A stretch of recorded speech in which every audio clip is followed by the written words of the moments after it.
Mr. Cooper Saunders, welcome to the Book Thinkers Life-Changing Books podcast. How are you doing today? Good. After spending a whole day with you guys, I'm even better.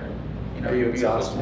Yes, but I think it's good to be exhausted and talking about your business and truly growing it does take a bit of effort, but it's been fun. Yeah, no. Hey, listen, we've all really gotten to know you today, and I'm happy that we did.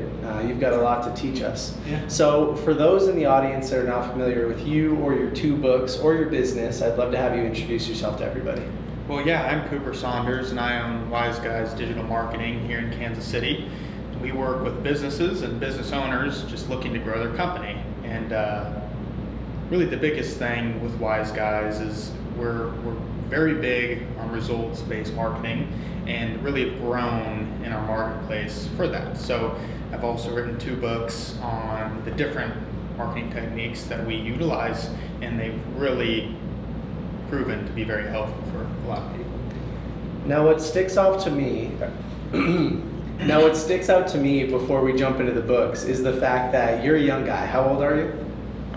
25. Okay, so you're 25 and you started this WiseGuys digital marketing business. Yeah. And it's a big business now. Yeah. How many clients do you guys work with? So across the country, we've got around 500 to 600, but then we have a mastermind group that's a paid group through email marketing that ranges around 500 to 600 people too. So a lot of my audience, my audience is like 18 to 34. Okay. So mostly young professionals looking to start their own business. They're reading these books so they can learn more about business and entrepreneurship. So let's dive a little bit into the early days of this business and tell us, like, how did you start it? Where did it start? Yeah, so it was my freshman year in college, and my grandparents called me up. They had a bike shop out in Florida, and they said, "Hey, Cooper, I'm trying to grow this company. I've got no idea where to start. I've hired this digital marketing company, and we're not really sure what they're doing. It feels like they're just throwing the money around, no real plan." So I said, "Okay, well, I'll come out in the summer and see if I can help." And I had an iPhone as my first phone. Social media digital marketing was just like another leg to me, right? So I went out there, implemented a plan, flew back. They went from one location to three, sold off, and I went to my dad and I said, "Hey, I'd love to start a company around this. What do you think?" And he said, "Well, you can, but first you have to promise if you don't hit a revenue goal, you'll have to go back to school." I said, "All right, that sounds good." I said, "Well, what do you have to do to get clients?" I've never done that. Now he's a financial advisor. He kind of grew up in the Wolf of Wall Street type of scene where you cold call. Either you pound the phones until you get a deal. So I was like, okay, everyone will want to hear from me, right? I'm the greatest, whatever. So I called one of the biggest companies in Kansas City, got a meeting with their CMO, and I think that I didn't know that people didn't like cold calling, right? So I just went in there with a lot of enthusiasm and was like, "Hey, how can I help?" And so I got a meeting with their CMO, and they were our first deal, and then they referred us to other big companies, and we just grew from there. And how old were you when this was happening? 19, going on 20. Something you told me earlier that I really identify with is the fact that it helps to be a little naive when you're jumping into business and entrepreneurship. And I can relate to that because when I was first starting Book Thinkers, I thought I was going to grow a multi-million-dollar business in 6 months. Yeah. And that's just not realistic, but you sort of need that misunderstanding and how easy business can be in order to get off the ground. Yeah, and I always say, once you find a process that works, stick with it until you find something else, right? So we have a process, it's called the proven process. And if someone's like, "Hey, we should try this," we'll try it, but we won't break from our process until we figured out, okay, this system does work better than this system, we'll replace it. It's kind of like an engine, right? Every single part of this car, right, and the engine has a specific need that needs to get completed. And so with a company, you need to have that. It's almost like an assembly line. And so once you kind of get that, a Toyota's built in an hour, right? But a Rolls Royce takes 6 months. If you're going to build something great, it does take patience, but once you have that system in place, it's relieving. That's awesome. I have a few questions that maybe are going to back us up a little bit, but oftentimes, like we look at a person like you, you're 25, super young, super successful, and we look at ourselves and we think, I'm 28 and I'm like, man, I don't know if I'm going to be as successful as this guy. Is there something about you that's super special, or can anybody become successful, do you think? I think, first off, what you said, comes in different vans. I think you might be more successful for your hair. Your hair's better than mine. I think you're successful. And I think also that comparing yourself, I can look at Nick and be like, dude, he's got 100,000 followers. Like, could I ever, and so comparing yourself, I think, is a big, that's the ultimate. And they say comparison is the thief of joy. Exactly. And so I think that first off, if you're focusing, there's a picture of I don't know if it was Michael Phelps, but there's two swimmers, and the guy in the lead was looking straight forward, and the guy in second place was looking at him. And so winners focus on themselves, and losers focus on the winner. And so if you focus on your end goal and just ignore everything else, you'll be good to go. Yeah, that's some solid advice. I mean, it's true. I think oftentimes, especially in the world of social media, we get caught up in what everyone else is doing. Yeah. And the reality is, you're in a competition with yourself. Yep. You got to focus on yourself and the end goal and bettering yourself. It's taken a long time for me to learn that, and I think I'm still learning that. Yeah, but I am it's too. a daily battle. Yeah, I think that everyone again has different forms of success, but it's easy just to show off your highlights, and I think that with social media, you always have to realize that they're putting out a front, but at the end of the day, is that really how they are? And so you always have to remember that as well. Well, talk to us a little bit about why you decided to invest in your personal branding today, because for years you've been growing this successful business, but from an outside perspective, you can't really tell what's happening. Yeah. So with WiseGuys, we've been very successful for growing companies. And for myself, I always have this thought process of, okay, if I focus any of these resources on me, I'm being selfish. I'm trying to show that WiseGuys is me rather than showing, hey, WiseGuys is this whole team, my employees. So I think that I had a company-wide meeting and I said, hey guys, I'm thinking about hiring Nick. I've got 2 books, people read them, but I feel like we could reach a whole different sphere. Do you guys believe that if I grow my personal brand, that's taking away from your guys' work? And so I think maybe it was a subconscious thing that if I built my own brand, it was kind of like claiming all their work under just me, and it is a team effort. And so that, and also I'm a pretty private guy, I found a system that worked, and that was the biggest thing. Yeah. No, I love that. So let's talk a little bit about these 2 books. So today we focused primarily on marketing secrets of the ultra wealthy, but you also have this second book, Quit Competing, Start Dominating. Yeah. So tell us, when did you decide to write your first book? So when COVID hit, I noticed that I wasn't driving around anymore to clients. Like, my biggest thing is I love people, and I'll meet with people and discuss their goals and challenges. And when it went all to Zoom, I realized, okay, I can get all this done in 2 hours, 3 hours. Like, I'm going Zoom to Zoom. I'm like, hey, I've got all this free time, might as well try it. And what I did was I just took out a Google Doc, put in the processes that worked with marketing, put little bullet points of subtopics, and just typed it all out. And was it as easy as I thought? No. I mean, it does take a lot of time, but I think a lot of people have this thought of authors up on a pedestal, where they're like, on a golden pedestal that only they can do it for some odd reason, right? That's not true. I mean, anyone can do it. Does it take work? Yes, but you don't have to be some special breed to get it done. Yeah. Who are some of the authors that inspired you in your entrepreneurship journey? You've got the typical guys like Grant Cardone. I just like how he approaches the education of, this is how I did it and this is why it's important. But also, you've got Malcolm Gladwell, you've got all these people that, I see it as more like a selfless act of, they took all this time to create this for you because they want you to succeed. And I don't know if everyone has that philosophy, but all the authors that I read, I have such great respect for now, seeing how long it took.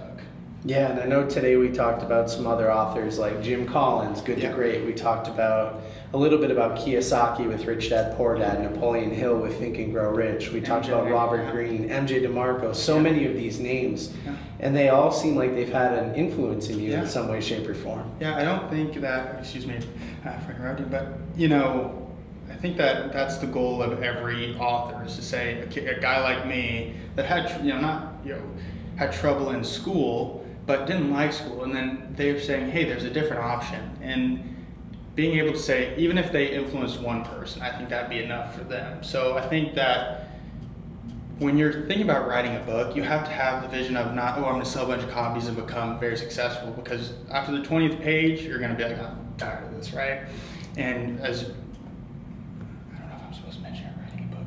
Oh, I don't. You can. Okay, so with you writing a book, you understand that your why needs to be very big, and like, I just want to help companies grow. That's simple as that. And if I help one person, that's enough for me. So I think I would always transcend my belief in my mind into what they're thinking. Yeah. Yeah, impact is something that I know Nick cares a lot about, and I think I do too. There's also something that I caught in there that I want to, maybe we can expand upon a little bit, which is mindset. Today in our conversations, we talked a lot about that. So what is a good mindset to you, and like, what are your thoughts around mindset? So there's a book called Mindset by Carol Dweck.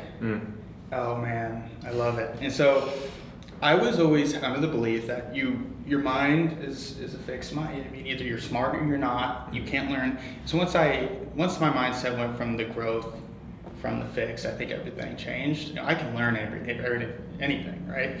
I can learn everything. I can learn anything, and that's, I think, the time I changed. And then also reading things like The Science of Getting Rich, that type of stuff, really made a positive impact on everything. Well, you said earlier that you hated school, but you love education. Yeah. That's a term that we were throwing around a little bit, and what that means to me in my life is that I was a poor student just like you. I hated being told what to read and also what to think about what I was reading.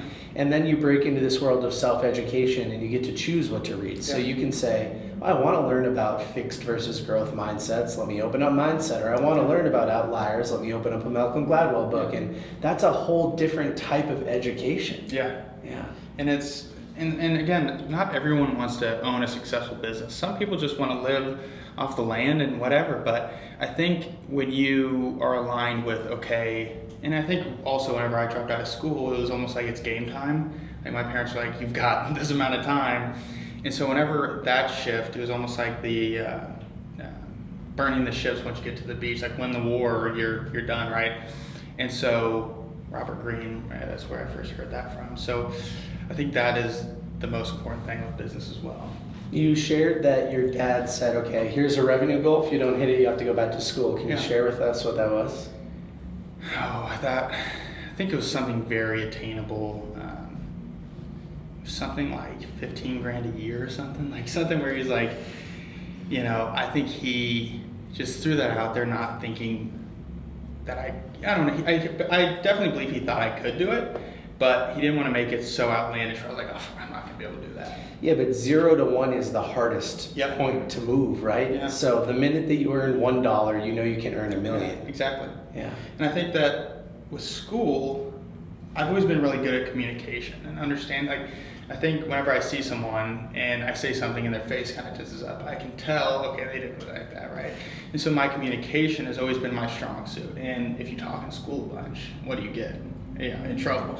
And so I think that I've been always very good at reading people and being like, hey, you know, this is kind of what you want. Like, what does this person want? And so when I'm meeting with business owners, that's also a very big key, is that I don't do most of the talking. You ask questions and get to know them, and then you kind of go from there.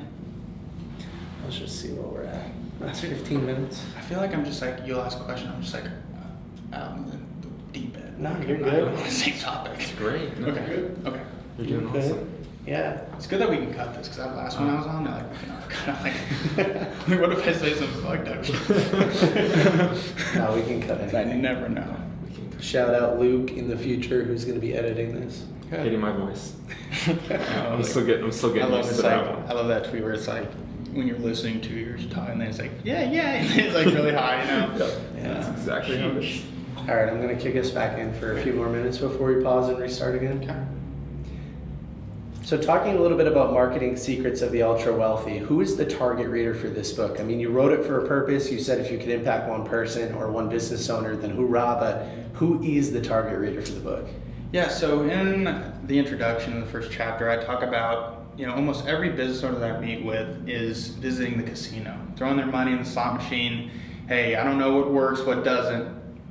It really doesn't have to be that way. So really, a business owner that's marketing their company, and really we've pivoted and focused a lot on the local services, right? Like the home services. Now we still help the national companies, but we feel that there's a massive problem and unmet need for the local companies like plumbers, electricians, because they don't have enough capital to hire the massive marketing firms that do work with these big companies, but they still need help. And so that's the target market that WiseGuys really focuses on. In this book, both of them can really help them exponentially. So if I'm a plumber, Yeah. and I'm a local business owner, family owned, third generation, I know my marketing is not up to snuff, so I pick up this book. What are some of the things that I can expect to learn? Yeah, so if you're a local business, the first thing you need to do is identify where you want to dominate, right? So what city are you in and what service? We'll meet with companies where like, hey, we do plumbing, HVAC, all these different things. But really your Google business profile or Google My Business, first step, and your website. And then reputation management. But what you would get out of this book is understanding you don't have to wish and hope and just throw money around. There is a way to put in X amount of dollars and get Y amount of return. We've done it. We've got hundreds of case studies of, hey, this is what we did and this is what they got out of it. And so that's the biggest thing is them knowing that it isn't just such a luck of the draw. There is a way to go about it to grow. I love that. You also, in your book, to expand upon some of that stuff you said, you have this, I forget what you call it, but the one-star improvement plan. One-star improvement plan, that's what it is, yeah. So could you tell us a little bit about that? I love that we talked about that today. So That was really cool. I always say a problem is a terrible thing to waste. And whenever you're in business, every business solves a problem. And so I'll meet with companies that are like, hey, our growth is stagnated. How can you help us? And so I created the one-star improvement plan. I'm sure there's different variations of it, right? And what I'll do is I'll go in, especially for an HVAC company, for example. I implemented this. And what I did was I looked across about 200 HVAC companies across the nation and found 3 or 4 trends that the consumers were not happy with. It's rude technicians. Either they were rude or their arrival time was so different, right? And so what we did was, and then the unwrapped vehicles, they didn't know what company was pulling up. And so what we did was, for this company, we enabled GPS tracking on the van. So in real time, the customer could go in and see, okay, here's my technician and a real world estimate. And that right there, and then of course, like, hey, just fire rude technicians. Like, what's going on here, right? And I was like, we marketed that and we became, I think their revenue grew and has grown 200% a year. And they're the #1 HVAC company in their city. So I think that if you can find one thing, like with WiseGuys, we don't have year-long contracts, right? That was one thing that our target market did not like. And then we're also performance-based pay. So rather than, you just paying us a fee no matter what, we get either it goes up or goes down based on the results we brought you. And so if I'm an HVAC company and I hate reading books, I'm an HVAC company owner and I hate reading books, is that what WiseGuys will do for me? You'll implement the things that you talk about in this book for other businesses. Yes, so that's, if you don't like reading and you don't like implementing, my company can do it for you. And I think that's the problem we solve, right? Like, are you worried about giving your secrets away? I'm like, reading it, learning it, and implementation is 2 different things. And so just showing that you're the expert is really the reason for these books. All right, one of my favorite subjects to talk about is who's a good fit for being an entrepreneur. You're an entrepreneur, we're all entrepreneurs in this room, but I'm curious, for somebody who's listening today and they go, wow, these guys are all talking about their businesses and how they help other people. I'm an employee, I'm disgruntled, I'm not happy with what I'm doing. Would I be a good fit for an entrepreneur? Like, who do you think is a good fit for entrepreneurship? So you've got to have thick skin, you've got to be persistent, and you must get failure must be a thing that you're normal, like you can just deal with. I think again with school, you're taught that if you fail, and that's it. But failure is gonna be your best friend, because if you fail, that doesn't mean the whole strategy was bad. You got tidbits that you can pull and then implement. Failure is part of it. So just thick skin, being persistent and being okay to fail then you'll be good to go. Also learning sales is big. Yeah, I know you talked a little bit about being naive with cold calling, kind of coming from a family where you just had to be a little bit bullish with that. And cold calling is one of those skills that I'm so happy I learned as well. So you said Grant is one of your big influences for selling. Who else? You've got, what's the guy? He's like the most, Zig Ziglar. Zig Ziglar is a big one. You've got Chet Holmes. There's just so many books that, again, sold or be sold, but really when you're looking at sales, it does come down to 3 or 4 things that you just need to realize. And that's just, hey, you're helping another human, what can you do for them? And asking questions. Because when I called that massive company, I got the CMO, I'm like, hey, what are you having trouble with, and how could I help you? And she's like, well, we've got this subdivision that is just not taking off as we thought it would, and we need a better social media presence. I'm like, oh, funny. That's what I do. She could have said anything, and that's what we do. But again, that's just more being naive. Now, if they would have said something we don't do, I'd be like, oh, maybe we're not the best fit. But at that time, it's just finding a problem and then being able to implement a solution. That's sales. Yeah, we kind of joke about that internally at Book Thinkers sometimes, because there have definitely been situations where somebody says, well, I need help with this. And I say, funny enough, we can help. Weird. Yeah. And Grant always says over-promise, but also over-deliver. Yeah. So it's always nice to be stretched a little thin with your implementation team rather than having them sit around twiddling their thumbs, right? You always want to be overselling. Yeah, and it's kind of like jump off a cliff and build the plane on the way down, And that's kind of been my philosophy of, if a client needs something, and if they've got a question you have the answer to, either find a solution, say, hey, I don't know that right now, but I'll get back to you, and then also find a solution for them and get it done and get it implemented. Now, as a more mature company, you mentioned a lot about targeting in your book. Is that something? Are you still in the mode of we'll fix whatever problem that you have, or are you trying to now just do a better job at picking out your customer? Yeah, these days we're not as these days we're not as people pleasing, right? It's like, hey, this is our target market, this is what we do best, and we're sticking with it. But in the beginning, you have to be a little bit more gritty and be like, hey, I will take some jobs that I probably won't down the road. And so as a mature company, we realized that, hey, we like working with these people, this is the results we can bring them, and it's a system, right? But definitely in the beginning, it was very wild.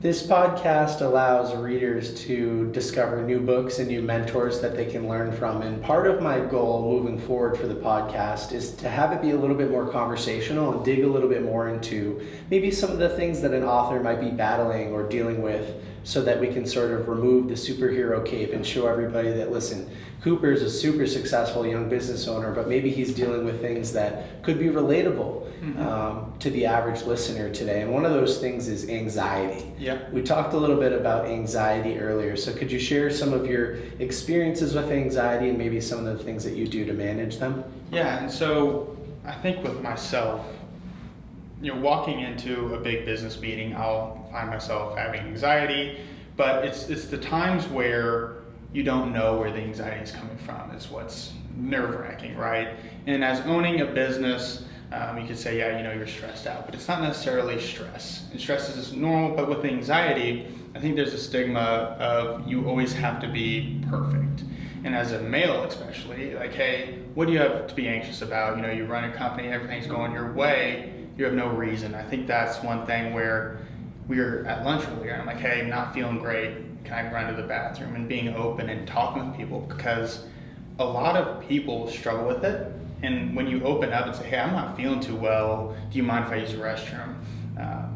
You'd be surprised on how people do deal with it. And anxiety has been a thing that I've had to deal with all my life. And it seems like more and more people are.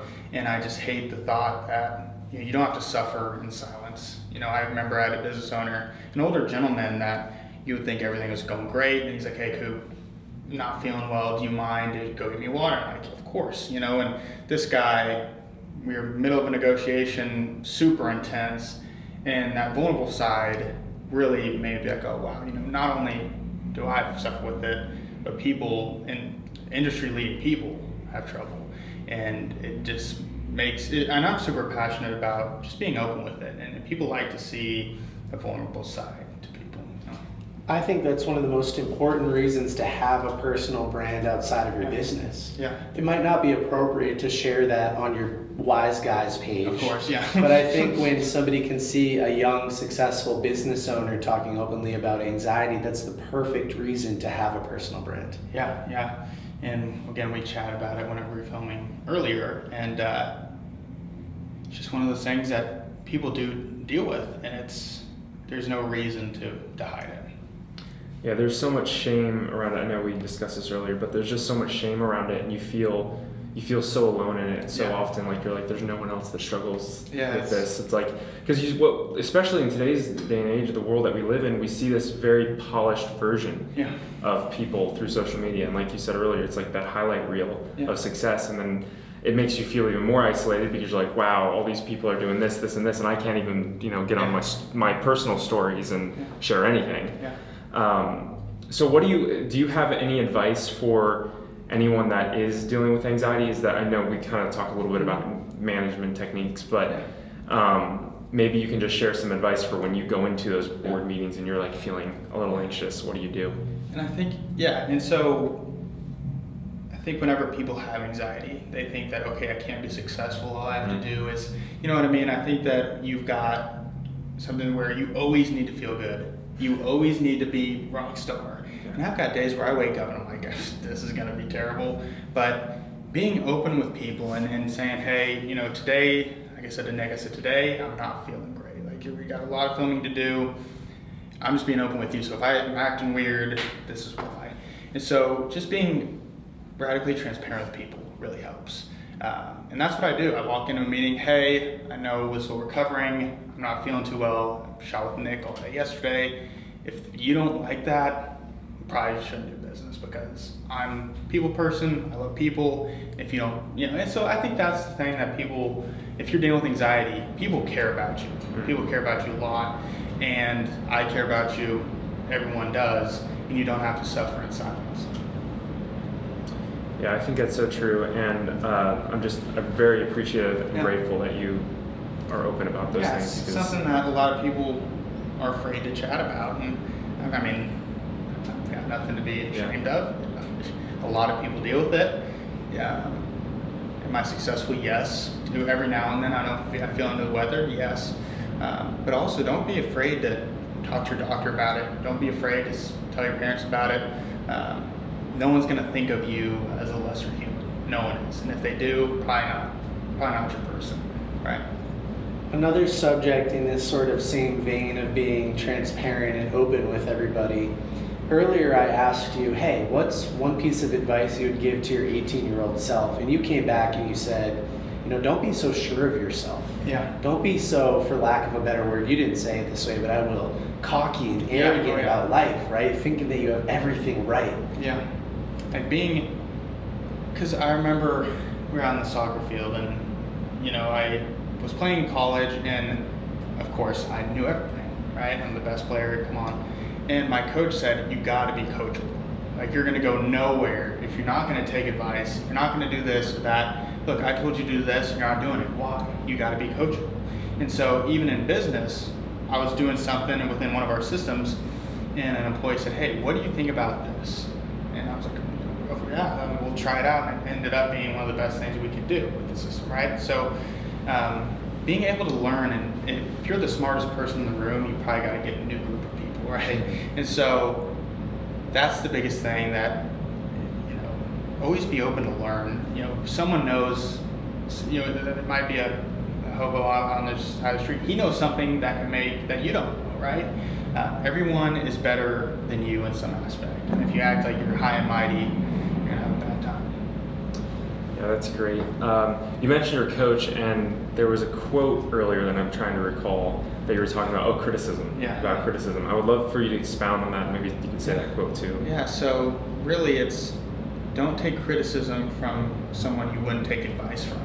So if you're starting a business and someone's criticizing you, the best way to turn them off and really really put them back is I don't take advice.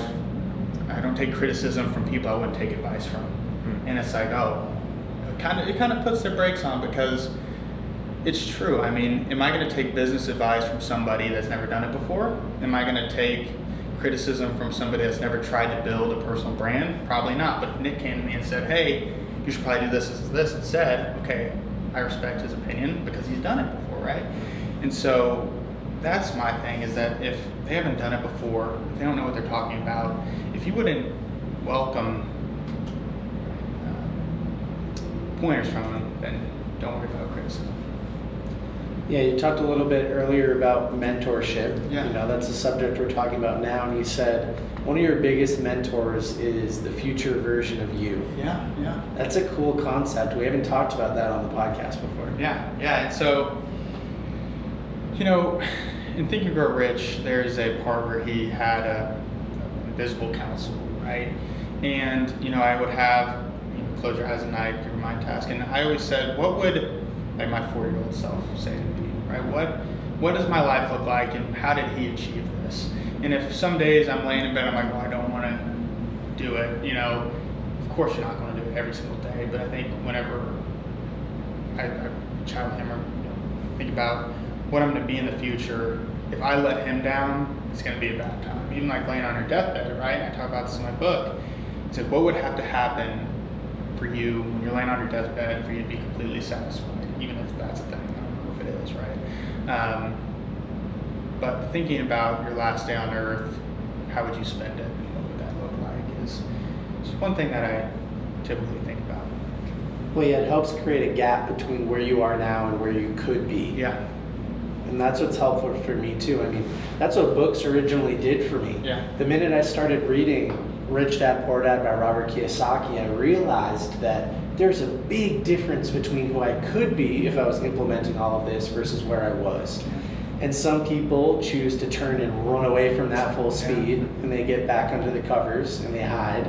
And then some people decide, hey, wow, that's pretty humbling, but I can go out there and learn, from people like you. And so that's why I'm blessed to be doing this podcast and reading books like this and meeting people like you. I mean, it's just such an amazing experience. And it's just not only, also my ancestors, right? That's a big thing that a lot of people talk about is your guardian angels. Everyone's rooting for you. All you have to do is just take action and believing that, hey, everything's good, having faith, you'll be good to go. And I think that I'd like people to look back and say, hey, this is what Cooper did when he was on this earth, and you didn't waste it. I think that if you go for it and you don't hit your goal, that's fine, but as long as you went for it, it's always been very big for me. Nothing is worse than looking your parents in the eyes and seeing disappointment, and I think that just kind of resonated with me as what would my future self be looking at myself right now today, within that aspect. Kind of what. I want to go a little deeper on the faith subject, because you brought it up earlier sort of in passing. You're like, listen, I can talk about marketing tips all day long, but there are some subjects that I don't really talk about, things like faith. So do you picture your ancestors rooting for you? Like, what's that conversation look like? How does that feel? And so within business, I think that, you've got this fine line between business stuff and then like spiritual stuff, right? Where at the end of the day, we're all made up of the same thing, right? Energy, matter, and mindset, and kind of like the law of attraction does kind of go through. And we were talking about this earlier of, not only if you're going to be an entrepreneur, it's great to have persistence, but you also must believe that what's going to happen is possible.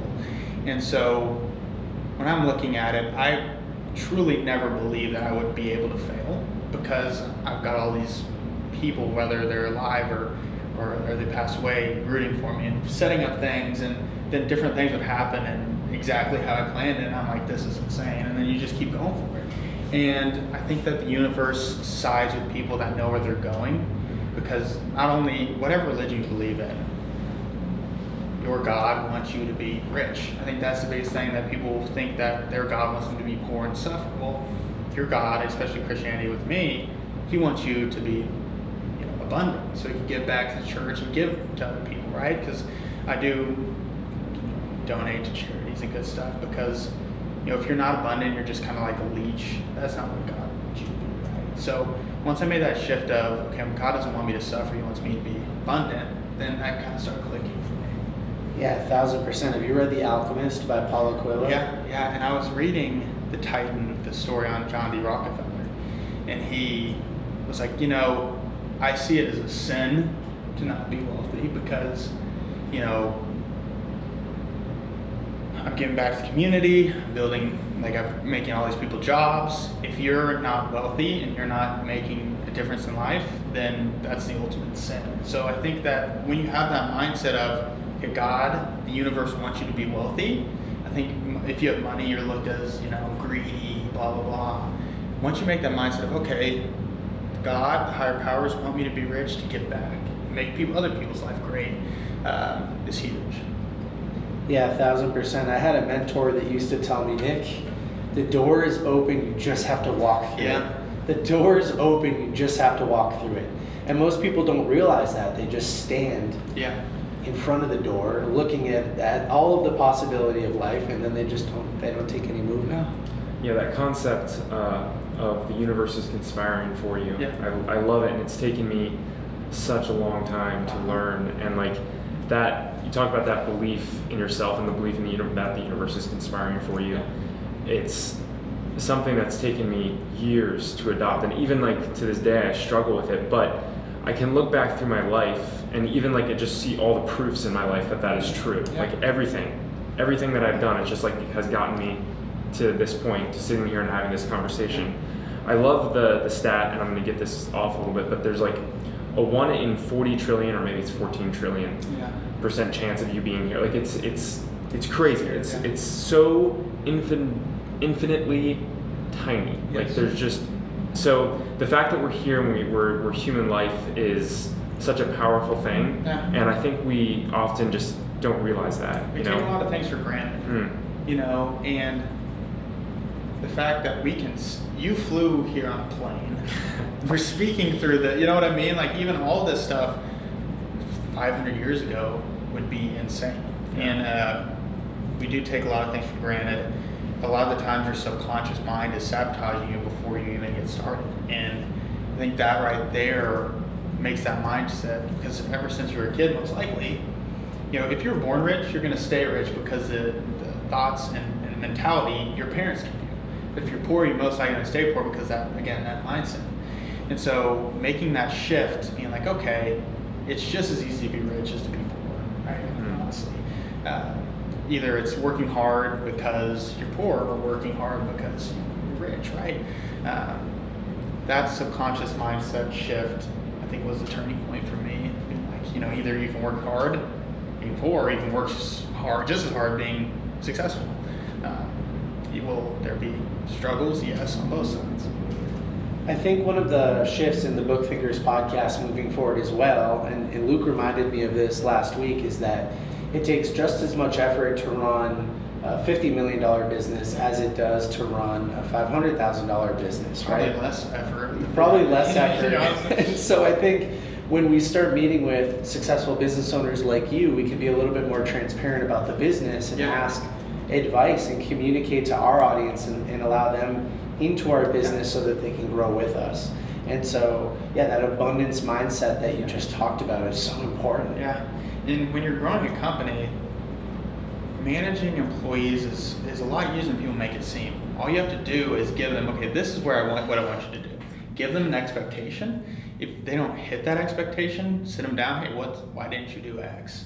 And if you hire the right people, they'll do it, and you don't have to micromanage them. And then again, you delegate and elevate. Okay, I don't do that anymore. I'm going to do other things that I like this, right?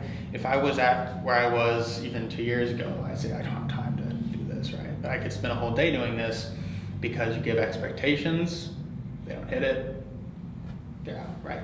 So that's big. I'm really curious.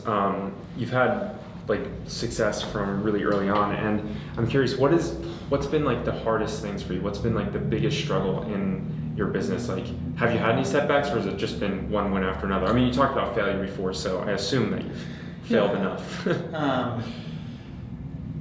I always say I've been very, very lucky, right? I could have had a terrible time getting my first client. I think that's the biggest, but it was like my first call, right? So I think the biggest setback I had was finally letting go of the reins, right? Like saying, okay, you can come on and take this over from me. I wanted to do everything because I could do it all, but then I hired a graphic designer. She was a lot better than I was, right? And then I was like, oh, that's amazing. And then I hired a back-end success manager for our clients. Oh, that's awesome. And so that was the biggest thing that was the biggest struggle for me, was letting go.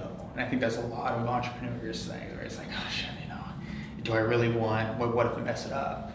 And you can be there and you can train them, but then slowly let go, and then you don't want to own a job, you want to own a business, and that's huge. On that point, Cooper, I was told one time by a boss of mine when I was running a house painting business that the man that can do the work of 5 people is not as great as the man that can get 5 people to do the work for him. Yeah, and I think there's a story, and I don't know where I got this from, but 2 brothers were given a task to build a pyramid. Now the first brother went ahead and started carrying these massive boulders, and his brother wasn't doing anything, no progress, nothing. A year goes by, brother's got his base done, other brother, nothing. His other brother was building a machine, right, to get all these stones up, because if it was just him, he understood, okay, I'm gonna wear myself out. So there's about a year left. His older brother's like, you're an idiot, you're not gonna do anything. And then his brother came out with this big old system, rig, all this stuff, and got this pyramid done, and his brother wasn't even halfway done. And so I always look at that as kind of sharpening your axe before cutting down a tree. And I've always been big on, okay, stepping back and looking at everything from a bird's eye view. I think that's big. Like, just sort of what I talk about in my book of the grand strategy, having a vision, saying, okay, how did others grow their business? How can I do the same? Okay, we're going up as a bird eye view. This is where I'm having a kink, and this is how I can fix it. And working smarter, not harder, is one of my philosophies. Yeah, I love that. I was thinking when you were talking about that, it was either Einstein or Edison that said, I don't know which one it was, but one of them said, like, if I had an hour to solve a problem, I would take 55 minutes to think about it and then 5 minutes to implement it. So that's just adding to what you said. It's a really great formula. And I don't think, I might be wrong, but a lot of people don't just sit and think. Like, when's the last time you were bored? Like, back in the day, if you're sitting in a doctor's office, you were bored. Like, you didn't have your phone. Now I can pull up YouTube, watch, And so having times, and I find myself between 4 and 7 in the morning, just quiet. Like, just let me think, because when I get into my office, hey Coop, hey, can you look at this? Like, beep, and having a time saying, okay, I just gotta think. Turn off everything. And that has been probably the most impactful thing for me, is having a time of just absolute quiet. Right? Just think. Now, I asked you earlier, do you have a morning routine that you can share with anybody? And you said no, but now you're sharing with us that between 4 and 7 you get up and you think and stuff. So, like, what does that look like for you? Yeah, so again, it's not every day. I do have time. This is this thing where everyone's not perfect. I do have days where I sleep till 9. But if I'm having a problem, right before I go to bed, I give myself a task, right? Hey, this is a problem. Can you fix it for me, subconscious mind? I wake up and I just get coffee and blow a piece of paper, and I write out what my brain has got for me. And you'd be surprised. I mean, just these complex problems would just solve themselves. Either a dream I had, or just from I'm just writing. And so coffee does Everyone's different, but I love coffee, and I found that like energy drinks don't do the same, but like a half cup of coffee is perfect for me, and a bunch of water.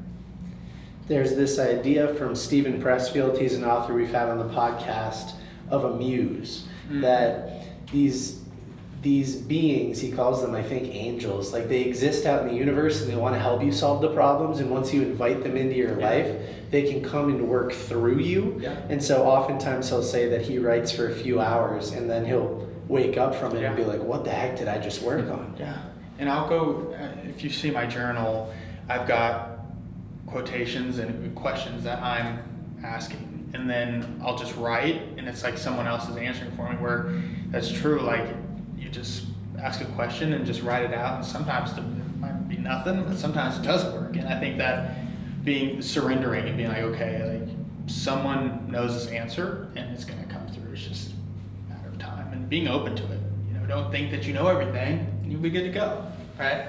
Yeah, It's true. Something I want to ask you about too that I know you're going to have great advice on. I don't think we've talked about it at all today, but maybe I missed it because I stepped out a few times. But when it comes to hiring employees, I don't know how many employees you have at your company, but like, what's criteria you look for? How do you go about that? Have you had bad hires in the past? Like, what's your experience there? So what I look at is what jobs have they done in the past, right? Some of the best employees that I've had didn't go to, Duke, didn't go to all these amazing, they had lawn care jobs. They worked at Taco Bell. They have a chip on their shoulder and they've got something to prove. Those have been the best hires. Now, the times that I've had errors in hires, I never say it's the person's problem, it's my problem, right? Never them, but is saying, they've got all these accolades, well, they didn't really have a job, they went to Duke, UCLA, what are all these people, and they're going to be a great addition. And then as soon as things get hard, or they got to put in an extra hour, it's just different from somebody that is gritty and can really know hard work. Because if they can go out and lay mulch for 8 hours in the heat, then this will be a cakewalk. And you can teach anybody anything if they're open to it. But the people that are entitled, they think that, hey, I incentivize my employees, right? But being able to work for it is huge, in my opinion. Yeah, there's an author that we work closely with. His name's Ken Rusk. He wrote a book called Blue Collar Cash. Yeah. And he celebrates blue collar tradespeople. We need more of them. I love them. Yeah. I mean, it's these days, my company, that is glorified. But I mean, the people that make the world move are the blue collar people. So if you're thinking, and I always say people, if you're not thinking about college, then you don't want to be a doctor or a lawyer, right? Sometimes you need a degree for engineer. You need to go to trade school, learn how to be an electrician, start electric, because man, these days that's where it's at. Yeah, I think for every 10 electricians retiring, only 5 are getting into the field. And my cousin is a welder, and I think they're starting them off at like an insane hourly rate because they're like, there's nobody to do it. Every single thing in this room and out on the streets, it was all placed here by dozens of tradespeople doing different things. And they're so essential and so needed, and so. And that's one of the biggest things that with my clients, it's not, hey, we're not getting results as we're growing too quickly, and we need to slow down our marketing budget because we can't find good workers. And so that's one thing I'd like to, maybe if how do you find good trades employees? Is it possible for my clients? Because, I say, hey, sponsor a trade school, right? Like pay for somebody to go, and then when they graduate, they got to work for you for 5 years. That's the idea I came up with, but I didn't know if there's anything else. Dude, we'll definitely connect you with Ken. He'd love to talk to you about that, and I think the two of you could definitely. Sure. That'd be great. He's got a couple hundred people in his organization, so I'm sure that there are some good ideas. Yeah. Now, does he have a blue collar business? Yeah, so a little bit about Ken. He started his business when he was 15, I think, digging ditches. Of course. And doing waterproofing and stuff like that on foundations. And now his business, which he's grown that same business, it has a couple hundred employees. Wow. but he also is now on the education side of things. So he wrote this book, Teaching Blue other- Collar Cash, Awesome. and he's got a course and everything else. Yeah, Heck yeah. Need it. absolutely need it. Yeah, well, I don't know where we're at on time, so I'm just looking at that up there. Yeah. Another 10 minutes. I mean, we can keep vibing on these kinds of Yeah, questions. this is It's great. creating This is content great. for you. so- Yeah, I'm good to go. All right. Caffeine. Yeah, I mean, there are a million things to talk about in here, but kind of tying things back to the book a little bit, Marketing Secrets of the Ultra Well. Oh, go ahead. No, No, go, you go. rock. No, you go. You go. You're tying it back to the book. That's good. We need that. Coop, tying things a little bit back to your book, Marketing Secrets of the Ultra Wealthy, one of the things that I really loved was when you said, listen, marketing messaging needs to bypass.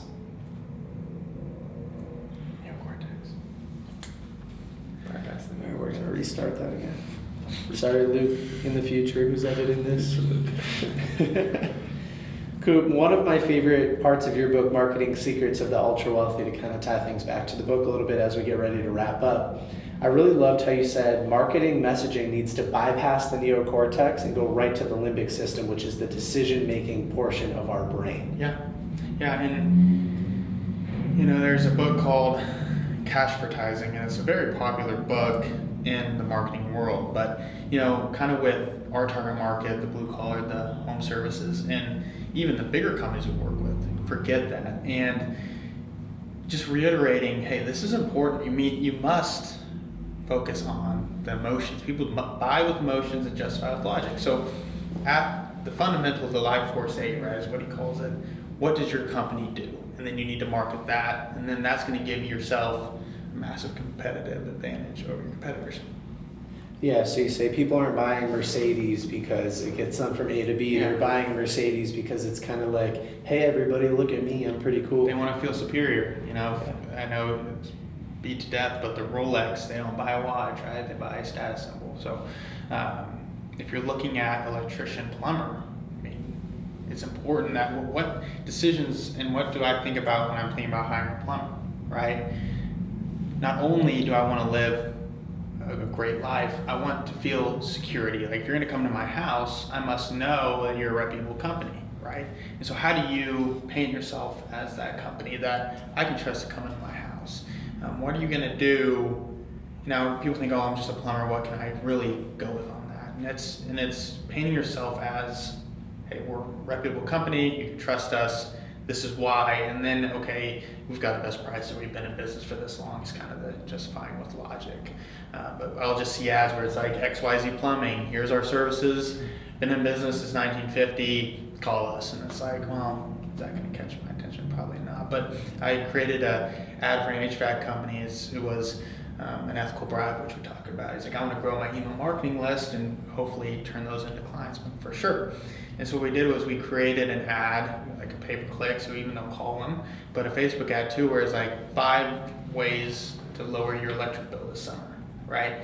And so when people are searching either for HVAC services, they want to go with someone that's going to provide value. And so that's kind of the way I look at it, is showing yourself as the expert and speaking to the limbic part of the brain.